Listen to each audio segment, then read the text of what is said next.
Добар ден, креативни дечиња. Јас сум Елена и денес заедно ќе совладуваме наставната содржина, естетско проценување на ликовните дела од тема цртање, користејќи го ликовниот јазик. Најбитно во ликовното изразување е што сакаме да пренесеме на публиката или на тие кои што се обраќаме. Тоа е многу значајно, бидејќи ликовната уметност е комуникација и размена на идеи, информации со помош на ликовен јазик. Потоа е битно да одбереме начин како да ја пренесеме информацијата. Цртежот како категорија е основа за запис на ликовната идеја. Цртежот помага да визуализираме идејата од мисловна да стане видлива. Цртежот може да биде скица за идно дело, но може да биде и самостојно ликовно дело. Покрај во ликовната уметност се користи во области како архитектурата, дизајнот, моден, графички, индустријски, сценографија и сторибордс, односно план за филмски сцени или реклами. Постојат повеќе слоеви кога се наблюдува уметничко дело, па треба да се запрашаме. Кој е мотивот или темата? Мотивите и начините кои ги користат уметниците се проучуваат со област иконологија. Кој е материјалот со кој е изработено делото? Научна дисциплина која се занимава со проучување на материјалите се нарекува технологија на уметнички материјали. Она што денес ќе го објаснуваме кој е ликовниот јазик. Научната гранка која ги проучува ликовните елементи и принципи се нарекува теорија на обликувањето. Што зборуваат или порачуваат делата? Најблиската научна гранка е теорија на информации, односно семиологија, односно теорија за знаците. Дали уметничкото дело е посебно препознатливо, со посебна уметничка индивидуалност? Индивидуалните разлики меѓу уметниците ги проучува ликовната типологија. Дали уметниците чии што дела се анализираат имаат творечка сила, односно креативност? Тоа се проучува со теоријата на ликовното творештво. Дали уметниците кои го изработиле делото имаат специфичен метод и стил на обликување, бидејќи секој вистински уметник е посебен, неповторлив и тој одбира само на себе прифатлива ликовна постапка. Може ли на уметничките дела да се видат карактеристики на времето во кое е настанал? Кога се изучува историјата на уметноста, се осознава дека секое време има свој начин на изразување. Дали може да се препознаат уметнички дела од одредени народи или простори? Дали опкружувањето се одразува врз творештвото, бидејќи секој народ си има посебни традиции? Дали може на делата да се видат социјалните влијанија на одредено доба и поднеби, односно социјален аспект на уметноста?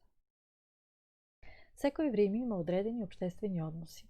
Уметникот го одразува времето во кое живее, луѓето, сцените и во своите дела внесува наклонетост или неодобрување. Ликовните дела се сложени. Наблюдувачот може да ги разбере ако ги открива сите нивни слоеви. Творечкото дело го препознаваме по длабочината, оригиналноста на чувствата, мислите кои не збогатуваат, кои не принудуваат да размислуваме за светот на нов, творечки начин да ги разбираме нештата. Научниот цртеж пренесува точни податоци за некој предмет, производ, објект, зграда или појава, така што сите што го гледаат добиваат точни податоци. Уметничкиот цртеж не пренесува само податоци за некој предмет, туку пред се мисли, чувства и доживување на уметникот. Сега ќе се потсетиме на ликовните елементи. Линија е основен ликовен елемент во цртање. Постојат прави и криви линии. Може да се контурни или текстурни. Текстура го опишува квалитетот на површините. Форма е надворешниот лик на предметите. Може да биде едноставна, сложена, отворена, затворена, перфорирана, дводимензионална, тродимензионална, органска, геометриска и така натаму. Насока е правецот на протегање на ликовниот елемент и може да биде хоризонтална, вертикална или диагонална. Големина е просторот што го зафаќаат ликовните елементи во композицијата. Тон е количество на светлина во една боја. Боја е впечатокот што се создава во нашите очи како резултат од одблесокот на светлината. Ако нема светлина, нема ни боја. Боите може да бидат топли и ладни, хроматски и ахроматски. Простор е се она што не обкружува и може да биде реален простор или илузија на простор. Сега ќе се потсетиме на ликовните принципи, односно на начините на кои што ги комбинираме ликовните елементи. Композиција е распоред или организација на ликовните елементи. Хармонија е согласност, складност на ликовните елементи. Контраст е спротивност или голема разлика помеѓу ликовните елементи. Градација е постепено менување на вредноста на некој ликовен елемент. Ритам е повторување на ликовните елементи слободно или по некој редослед. Единство е обединување на ликовните елементи по пат на доминанта на одреден ликовен елемент. Пропорција е сооднос на големините на формите во однос на целината. Рамнотежа е подеднаква тежина на елементите во композицијата и таа може да биде симетрична или асиметрична. Сега ќе погледнеме неколку детски ликовни творби во кои што учениците ги изразиле нивните мисли, пораки и чувства со употреба на ликовни принципи и елементи. Лево го гледаме цртажот на Јована Димовска, во кој што таа употребила ликовен принцип градација со богатство на тонски вредности, ритам со повторување на форми.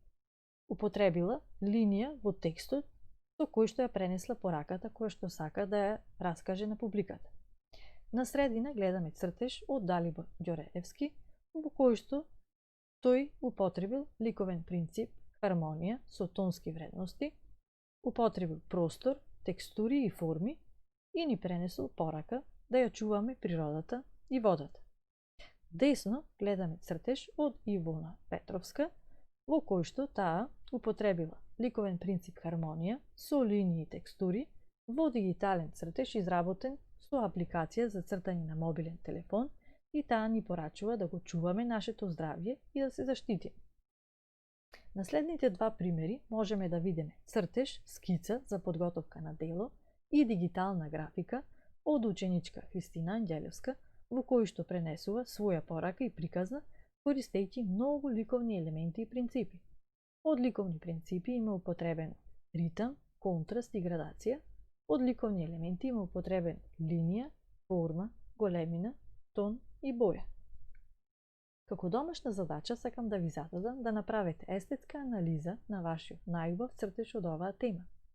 Анализирајте кој бил вашиот мотив, техника, ликовни елементи и принципи и која е пораката која што сакате да ја пренесете на публиката.